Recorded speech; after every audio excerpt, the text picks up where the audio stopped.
Hello and welcome to Data Insight and Action. This series is all about how we take the data that we generate, how we create some insight, but most importantly, what we do with it. What's the action that is involved?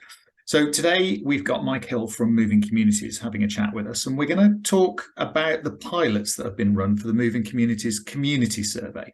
So just before we start, Mike, talk about the Community Survey. How does it actually work? Afternoon, Dave, first of all. So, the Community Survey is a standardised sector-wide survey which is aimed at finding out what the attitudes and perceptions of the whole community are towards physical activity, but with particular focus on indoor leisure provision and outdoor leisure provision as well. It also does touch upon two other sort of slightly smaller areas of active travel, which is becoming increasingly important, and also family fitness. So what's different between adults that don't have children compared to those that have younger children, and what do we need to be thinking about differently for all of those target groups? And really the power of it, two things I think are the power. First of all, for the first time across the whole sector, we're going to be getting hundreds of local authorities using the same survey, which allows us to do really valuable benchmarking. And secondly, the key thing is that working with Sheffield Hallam and Simon Shibley at the Sports Industry Research Centre, we've developed some weighting algorithms so that we can overcome some of the inbuilt biases that self-selection online surveys have.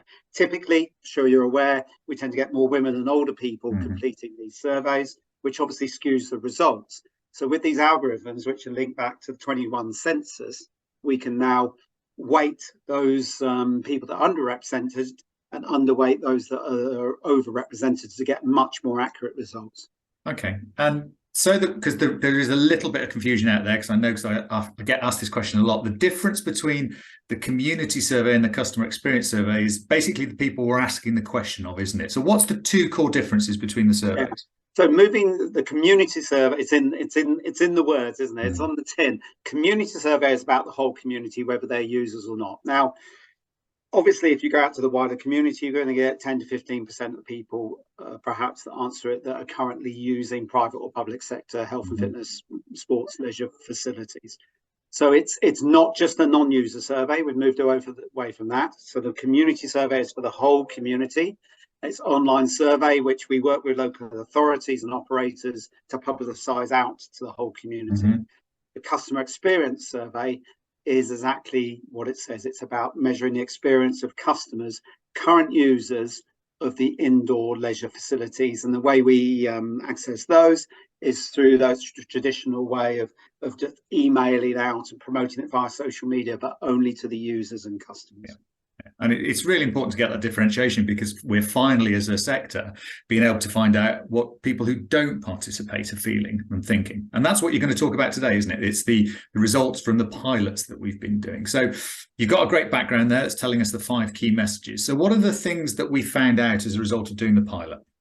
Okay, Dave. So these results I'm going to talk to you today are from the pilot that took place with 6 local authorities throughout last spring and summer, with the report being produced in October. And over those 6 local authorities, we had 4,500, just over 4,500 sample. And that's a nice big sample. So what it's allowed us to do is to get a great picture across the country based on that sample of the general questions. But specifically what I'm really interested in and what I want to talk to you today about is some of the nuances, some of the differences that we're pulling out between those people that are currently active and those that are inactive. And our definitions that we've used, people who are active are doing 5 times 30 or 150 minutes across a week. Those people that are inactive are doing nothing. Okay, right. Not even 1 times 30 or 30 minutes across the week. So we've got very clear definitions. And what I'm going to be suggesting today is that we need to think really carefully about how we promote, message, market, encourage those different groups, those people that are already active. And yes, we want to get them active more, but if your focus is on getting those people who are inactive to do a little bit, then we need to really nuance the messages and the marketing that we send out to them. Okay, so what are the key things that came out of the pilot then, Mike? So 5 key messages, and then I'm going to focus in on a couple of them with some more detail. So first of all, generally speaking, it's really interesting when we ask people how they want to, what's the best way of them increasing their physical activity. Indoor leisure is the more attractive route to most people, both inactive and active. But for inactive people, it's even more important. They're keener to come and use indoor leisure facilities compared to outdoor or sports, etc., etc. Secondly, motivation and someone to attend with is much more important to the inactive than the active. And that's probably fairly obvious that if you're currently active, you've already got some of that confidence and know-how about how to do things. So for the inactive, we really need to focus on those things. Number three, one of the things we always ask is how important exclusive sessions are. And what I mean by that is ones that are targeted at particular genders, particular age groups, and the inactive see those groups as being much more important than the active. Fourth, price and affordability of indoor leisure is much more of an issue and therefore a barrier to the inactive than it is to the active. So if we want to just keep getting the same people coming but coming more, we don't need to focus quite so much on price affordability. But if we want to get the inactive coming into indoor leisure centres, then we can't ignore the fact that the perception of price and affordability is really crucial. And then finally, let's move to outdoor spaces. One of the key things that came out of this was how important the whole issue of crime, antisocial behaviour and feeling of safety was. It's the number one reason why people don't exercise outdoor as much as they would like to. And again, it's even more important to the inactive than it is relatively compared to the active. Okay, there's some interesting stats there. I always remember as a 23-year-old temporary manager thinking I can't wait to be 50 so I can join the 50 plus group on Tuesdays and Thursdays. But you can see how that people like me type of perception for those very exclusive sessions are really important to the inactive. Absolutely. Okay, so there's some really good insight there, sort of generous across the 5 pieces. You wanted to focus on 2. So what are those 2 things you want to talk to us about? Yeah, let me just flash up a couple of slides. Can you see that one, Dave? Yeah, I can. Just hit the little display screen on the bottom right-hand corner so it fills the screen behind us. Always a good idea from current slide. There we go. Okay. Yeah. Excellent. Okay, so let's go back to that question. In which of the following areas would you like to see increases in your physical activity? So this is giving you the details of this question that I mentioned. The blue columns represent the inactive and the red columns represent the active. So you can see straight away there that we've got a 7% difference. It's 7% more relatively important to the inactive group, indoor leisure, than to the active. But when we get to the outdoor leisure, it's the other way around. Actually, the active people are more likely to do more outdoors than the indoor. But then when we get back to travel, it's really interesting because when we ask about, well, how likely are you to increase your physical activity by walking, cycling, wheeling, etc., again, the inactive people come to the forefront and say, well, actually, yes, that's something that I'm more likely to do.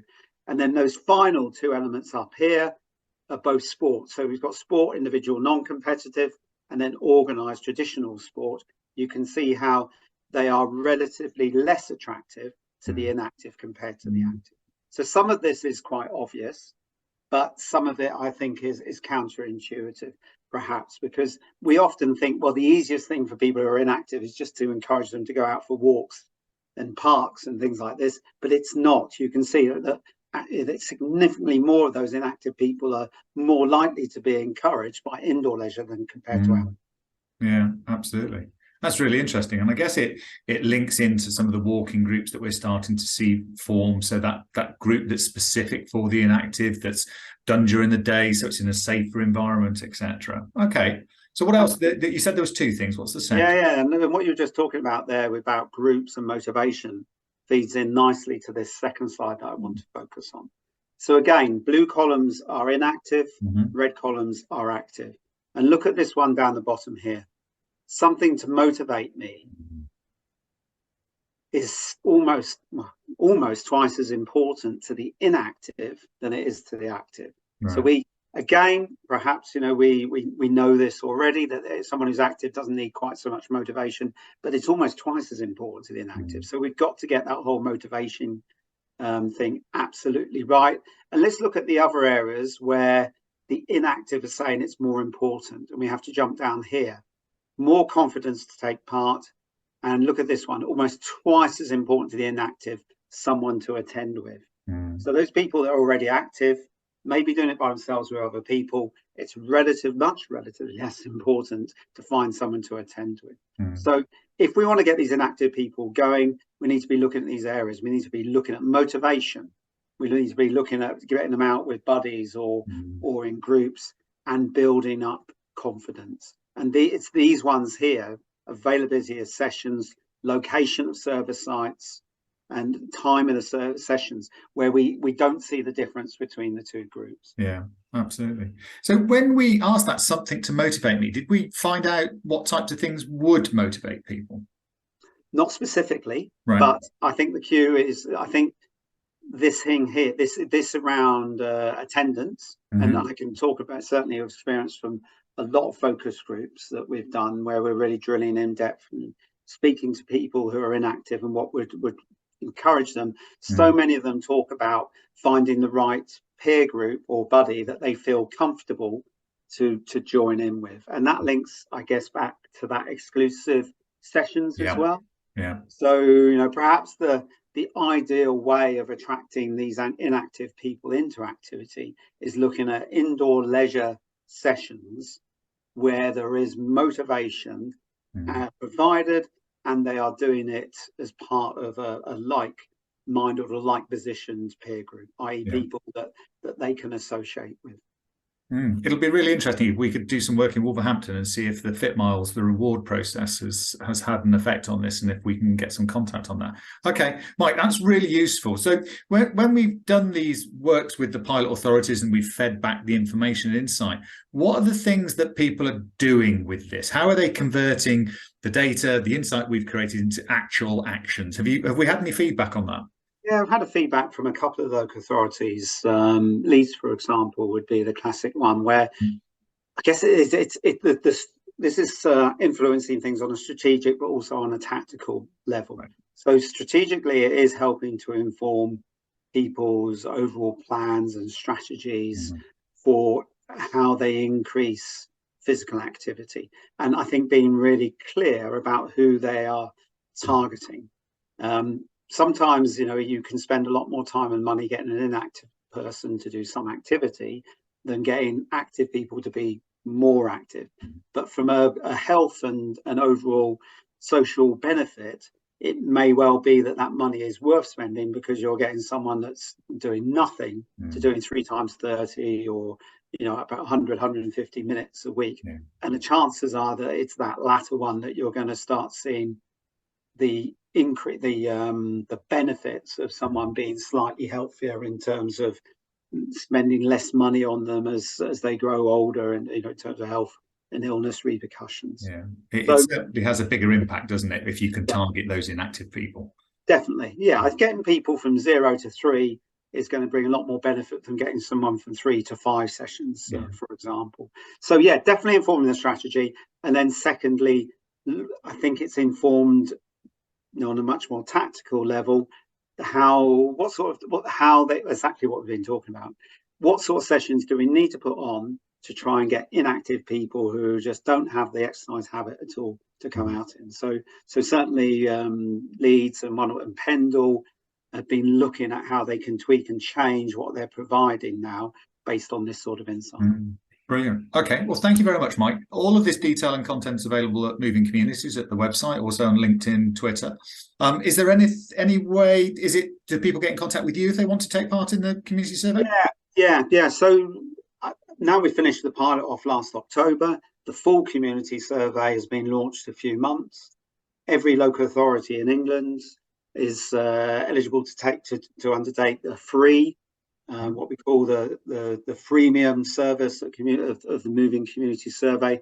So they can just contact myself, go to the Moving Communities website.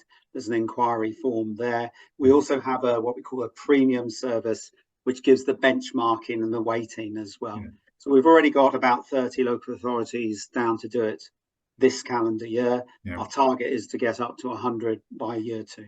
Okay, fantastic. Well, Mike, thank you very much for your time today. Really useful. Take care, and we'll see you soon. Thanks, Dave. Cheers. Bye. Bye now.